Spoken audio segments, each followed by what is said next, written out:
اعوذ باللہ من الشیطان الرجیم بسم اللہ الرحمن الرحیم الحمدللہ رب العالمین اللہم صلی علی سیدنا و مولانا محمد النبی الرحمتی وعلی آلہ و آبائہ و اجدادہ اجمعین برحمتک یا ارحم الراحمین۔ السلام علیکم، میں ہوں سیدہ فاطمہ، الف اللہ اسم چینل میں خوش آمدید۔ مشکل کے وقت ہی تم کیوں اللہ تعالیٰ کی طرف بھاگتے ہو؟ آخر جب مصیبت آتی ہے تبھی تمہیں اللہ کی یاد آتی ہے۔ اچھا، اب برا وقت آ گیا تو تمہیں خدا کی یاد آ گئی۔ ایسے بہت سے جملے آپ نے اپنی زندگی میں سنے ہوں گے۔ مصیبت کے وقت کے بارے میں حضرت علی علیہ السلام کا کیا حکم ہے؟ نوف کہتے ہیں کہ میں نے امیر المومنین علی علیہ السلام کو دیکھا کہ وہ جلدی سے جا رہے تھے۔ میں نے عرض کی، اے مولا علی، آپ کہاں جا رہے ہیں؟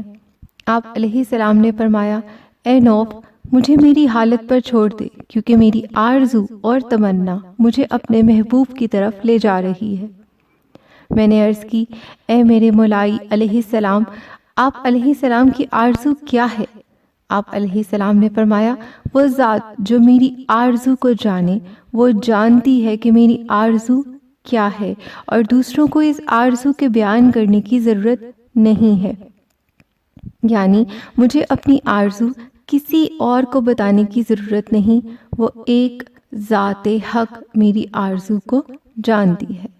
ادب کا تقاضا یہی ہے کہ خدا کا بندہ اللہ تعالیٰ کی نعمتوں اور حاجات میں کسی دوسرے کو شریک قرار نہ دے۔ میں نے عرض کی، یا امیر المومنین علی علیہ السلام، میں خواہشات نفس اور دنیاوی امور کے طمع سے اپنے اوپر ڈرتا ہوں۔ یعنی میری خواہشات نفس اور دنیاوی امور کہیں میرے نفس پر قابو نہ پا لیں۔ آپ علیہ السلام نے فرمایا کہ تم کیوں اس ذات سے جو خوف کرنے والوں اور عارفین کی حفاظت کرنے والی ہے، اس ذات سے کیوں غافل ہو؟ میں نے عرض کی کہ اس ذات کی مجھے نشاندہی فرما دیجئے۔ حضرت علی ابن ابی طالب علیہ السلام نے فرمایا کہ وہ ذات خداوند عالم کی ہے جس کے فضل اور کرم سے تو اپنی آرزو کو حاصل کرتا ہے، تو ہمت کر کے اس کی طرف متوجہ رہ، اور جو کچھ دل پر خیالات آتے ہیں انہیں باہر نکال دے، اور اگر پھر تجھ پر یہ کام دشوار ہوا تو میں علی اس کا ضامن ہوں۔ خدا کی طرف لوٹتے جاؤ اور اپنی تمام توجہ خدا کی طرف کر دو، کہ خداوند عالم فرماتا ہے، مجھے اپنی ذات اور جلال کی قسم کہ اس کی امید جو میرے سوا کسی دوسرے سے امید رکھتا ہو، میں اسے قطع کر دیتا ہوں، یعنی رد کر دیتا ہوں۔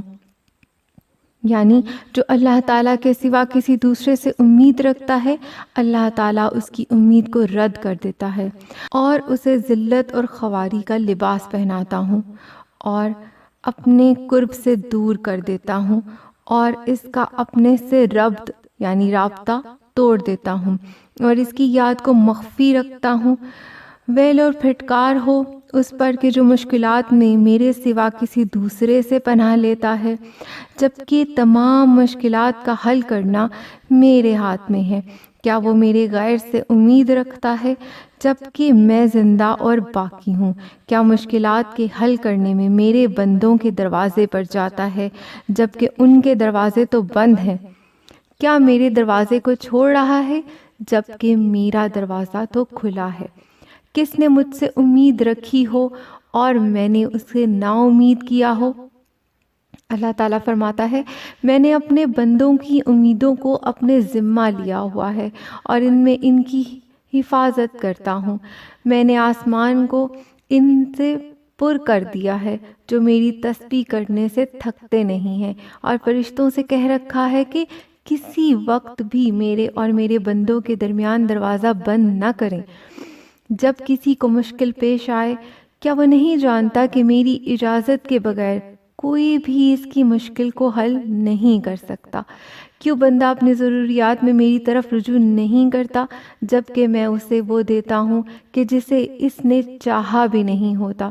کیوں مجھ سے سوال نہیں کرتا اور میرے غیر سے سوال کرتا ہے؟ کیا تم یہ سوچ سکتے ہو کہ بغیر سوال کیے تو میں بندے کو دیتا ہوں، اور جب وہ مجھ سے سوال کرے گا تو میں اسے نہیں دوں گا؟ کیا میں بخیل ہوں؟ کیا بندہ مجھے بخیل جانتا ہے؟ کیا دنیا اور آخرت میرے ہاتھ میں نہیں ہے؟ کیا جود اور سخا میری صفت نہیں ہے؟ کیا فضل اور رحمت میرے ہاتھ میں نہیں ہے؟ کیا تمام آرزوئیں میرے پاس نہیں آتی؟ کون ہے جو انہیں قطع کرے گا؟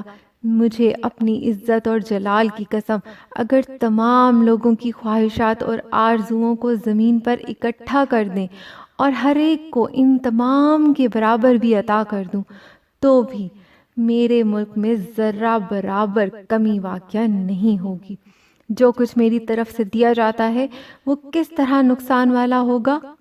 کتنا بیچارہ اور فقیر ہے وہ شخص جو میری ذات رحمت سے نا امید ہے۔ اللہ پاک فرماتا ہے، کتنا بیچارہ ہے وہ شخص جو میری نافرمانی کرتا ہے اور حرام کاموں کو بجا لاتا ہے اور میری عزت کی حفاظت نہیں کرتا اور طغیان کرتا ہے۔ حضرت امیر المومنین علی علیہ السلام نے اس کے بعد نوف کو یہ دعا پڑھنے کو کہا۔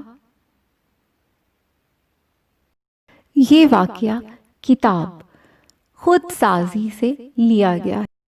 اگر آپ کو ہماری ویڈیو اچھی لگی ہے تو ہمارے چینل کو سبسکرائب کیجیے اور علم اور خاص کر ذکر اہل بیت کو شیئر کرنا بھی صدقہ جاریہ ہے، تو اس ویڈیو کو شیئر کیجیے۔ اور اگر آپ کو کسی اور کتاب کے بارے میں یا واقعے کے بارے میں جاننا ہے یا آپ کا کوئی اور سوال ہے تو کامنٹ کیجیے۔ شکریہ۔ اللہ حافظ۔ جیتے رہیے، خوش رہیے، آباد رہیے۔